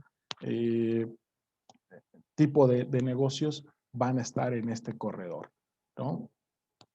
Y ahora sí, como lo podemos ver en este mapa, pues México juega un papel importante. México hace posible como puerta de entrada, como puerta de acceso a estos mercados, a esta cantidad, a 1.2 billones de posibles consumidores de nuestros productos. Y obviamente queremos ver una mayor participación de empresas chinas en México y pues bueno, eso es lo que ofrecemos en México. Hay que ultimar muchos detalles, hay que ver muchos, hay que cuidar muchas cosas, como ya lo platicó Jaime en la materia fiscal o la materia de importaciones temporales de IMEX, ¿no?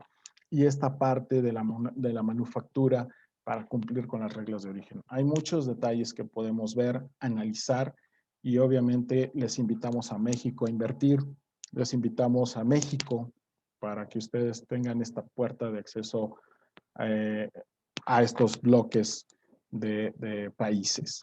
Y pues bueno, hasta acá mi participación. Muchas gracias. Y Fei Chang Ganxie. Gracias. Muchas gracias, señor Blanco.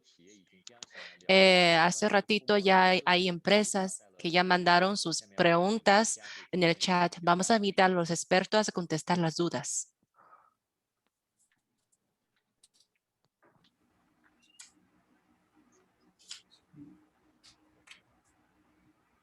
Adelante. Una primera pregunta para los colegas, por favor, es si para una empresa de producción, por ejemplo, una empresa de procesamiento de harina de pescado, la pregunta es, ¿cuál es el porcentaje máximo de participación extranjera en el capital social? ¿Puede ser hasta el 55%?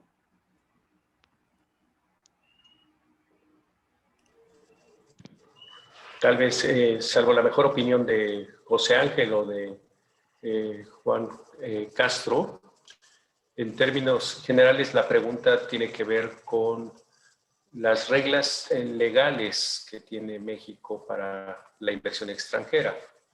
De manera preliminar, les diría que hace muchos años ciertamente había una restricción importante para la inversión extranjera en muchos sectores de las industrias. En algunos otros se permitía una inversión que se conocía como neutra. Eso significa que podía ser una inversión de capital sin tener participación en las decisiones de la empresa. Pero en los últimos años se han venido eliminando este tipo de restricciones y en términos generales están más asociadas con la explotación de recursos naturales como el petróleo, que es el más importante, y algunas otras actividades como el transporte de carga o de pasajeros. Entonces, les diría que para la pregunta que nos hacen, no se identifica de manera preliminar una restricción como la que les menciono y probablemente sí podría ser una inversión completa de una pregunta. Sin embargo, con mucho gusto podemos profundizar si nos dan detalles adicionales de las características particulares de la inversión, porque entiendo que es una manufactura, no necesariamente es la explotación en aguas naturales, ¿no? o en la parte, digamos, del mar territorial de México, ¿no? Entonces, espero que sea una respuesta suficiente. Muchas gracias.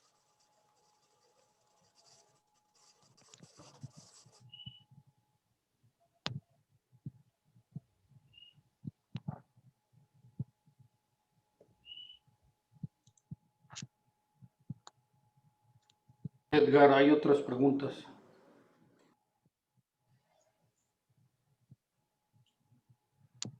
La siguiente pregunta dice, ¿es legal que una empresa extranjera opere IMEX, maquiladora en México, a través del modelo de albergue? El modelo de refugio está claramente reconocido por la ley mexicana. Esa es la segunda pregunta. Sí, de hecho, la verdad es que gran parte de las empresas IMEX son de capital extranjero. Hay muchísima empresa transnacional y son de capital extranjero. No hay restricción, no es que no sea legal, es completamente legal, no hay más bien restricción. Y efectivamente el IMEX, no quise entrar a mucho detalle, pero el IMEX tiene diversas modalidades. Nos enfocamos el día de hoy, que es el más común, que es el IMEX industrial, es decir, las empresas que transforman. Existen otras modalidades de IMEX, como la IMEX de servicio. Pensemos, por ejemplo, en una empresa que solamente recibe mercancía, la almacena y la distribuye, no la transforma. Entonces brinda un servicio y también puede ser IMEX y también puede ser capital extranjero. Y este esquema de albergue, efectivamente hay otra modalidad que se llama IMEX en modalidad de albergue y está perfectamente prevista en la normatividad. Y sin entrar en mucho detalle, pero sí es un esquema en el que realmente es una empresa extranjera que invierte básicamente nada más el capital, pero aquí hay entes mexicanos que se van a encargar de realizar toda la producción y de prestar prácticamente todos los servicios de llave en mano. Pero bueno, el IMEX efectivamente tiene diversas modalidades, repito, industrial, de servicios, albergue y otras que se llaman de terciarización, pero esa es un poquito más complicada, pero sí, claro que está perfectamente previsto. Correcto. Continuando bajo este mismo tenor, la siguiente pregunta dice, las empresas chinas exportan a los Estados Unidos de Norteamérica operando IMEX, maquiladora en México. Desde la perspectiva de las importaciones estadounidenses, ¿realizarán verificaciones de antecedentes de las empresas exportadoras mexicanas? Por ejemplo, ¿las empresas mexicanas de IMEX están invirtiendo en China? De ser así, ¿tendrá un impacto en el modelo? Por ejemplo, inspecciones más estrictas o aranceles más altos sobre las importaciones bajo estos modelos? Ok, tiene eso mucho que ver, no tanto con el origen. Estados Unidos, como muchos países, pues se basa mucho en la confianza. Sí, ya explicamos anteriormente que si México importa insumos de China y después los exporta a Estados Unidos, probablemente va a pagar un arancel. Entonces aquí México, más bien a la hora de exportar, va a hacer sus declaraciones de exportaciones en las cuales va a declarar cuál es el origen de la mercancía. Si la mercancía realmente ya transformada, pensemos en una computadora, vamos a decir, ok, esta computadora tiene algunas partes chinas, algunas otras europeas, algunas otras del TEMEC, etcétera, y cuando se compilan todas esas, se conjuntan, se determina si este producto terminado alcanza a convertirse en un producto de la región TEMEC, si cumple con ciertos porcentajes, 65% en promedio, llamémosle, 70%. Entonces, si el valor de todos estos insumos son un 70% de la región del TEMEC, entonces incluso emitimos un certificado de origen. Bien, estos estudios, en emitir el certificado de origen, declarar un determinado origen, todo esto está basado a la confianza. Cuando yo exporto, no hay ninguna restricción especial, no hay una vigilancia mayor. Si yo digo que el producto es mexicano, la autoridad norteamericana en primera instancia lo va a confiar en ello. Sin embargo, existen las auditorías internacionales. Yo estoy sujeto a que mi autoridad mexicana, la aduana mexicana, me audite y me diga por qué emitiste un certificado de origen. Si yo emití como exportador, si yo emití un certificado de origen de manera inadecuada, imprecisa, para otorgarle un beneficio al importador de otro país, eso tiene consecuencias penales en México. Es decir, las consecuencias pueden ser incluso de cárcel. Entonces, emitir un documento de origen es muy importante esta pregunta. A la hora de exportar a Estados Unidos, no va a haber revisiones más especiales relativo al origen.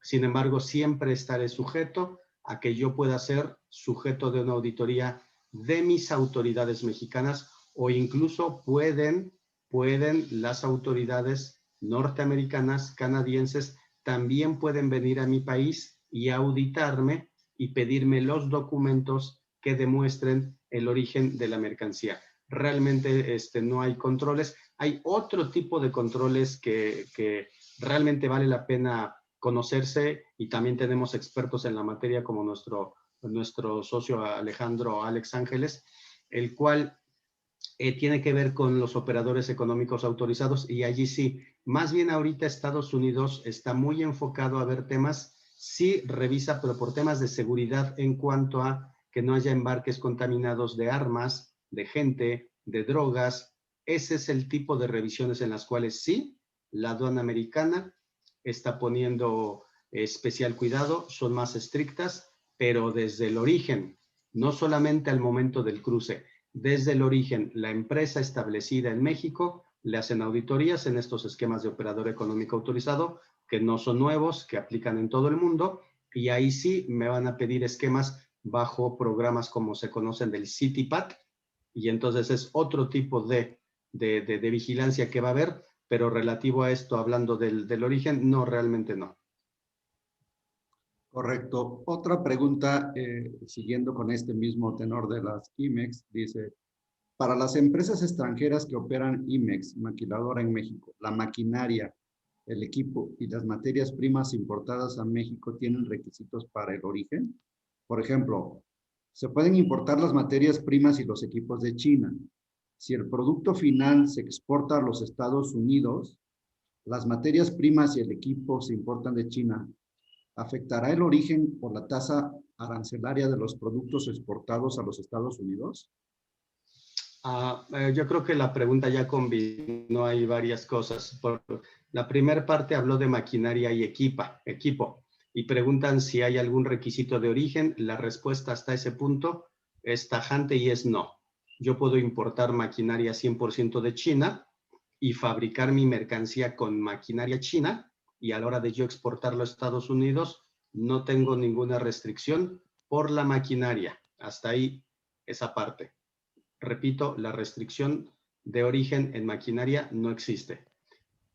Ahora, pero ya habla de los productos y habló de materia prima que se exporta a Estados Unidos. Eso creo que ya no quisiera ser muy reiterativo, pero sí ya lo comentamos. Es sí, hablando no de maquinaria, hablando de materia prima, sí. Si mi materia prima viene de China y la exporto a Estados Unidos en un producto terminado, cuando yo exporte el producto terminado, yo exportador, empresa mexicana, yo tendré que pagar ese impuesto que no se pagó cuando hice la importación de China, siempre y cuando haya un impuesto, porque ya dijimos, muchos de mis aranceles ya están en cero.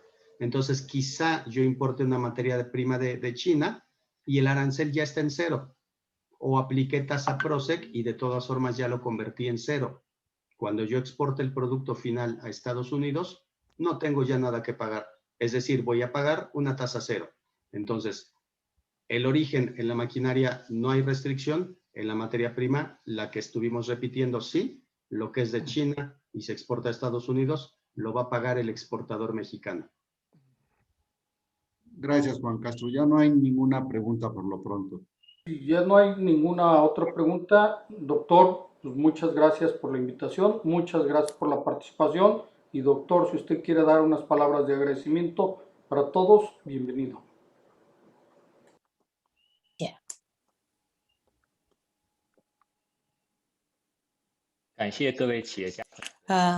Muchas gracias por su activa participación. México es la segunda economía más grande de América Latina y el segundo socio comercial de China en América Latina, el mayor destino de exportación y la tercera fuente de importación. Esperamos que a través de la reunión informática del día de hoy les permite a las empresas interesadas en invertir en México comprender plenamente las políticas y regulaciones de México, así como invertir mejor en México. Así que el Consejo de China para el Fomento de Comercio Internacional y su Oficina de Representación en México brindarán servicios cooperativos integrales para ayudar a las empresas chinas. Así que este es el final de esta reunión. Que sean muy buenos días en las empresas chinas y muy buenas noches aquí en México. Muchas Gracias. Gracias. Buenos días. Gracias. buenos días, gracias. Hasta luego. Gracias. Gracias.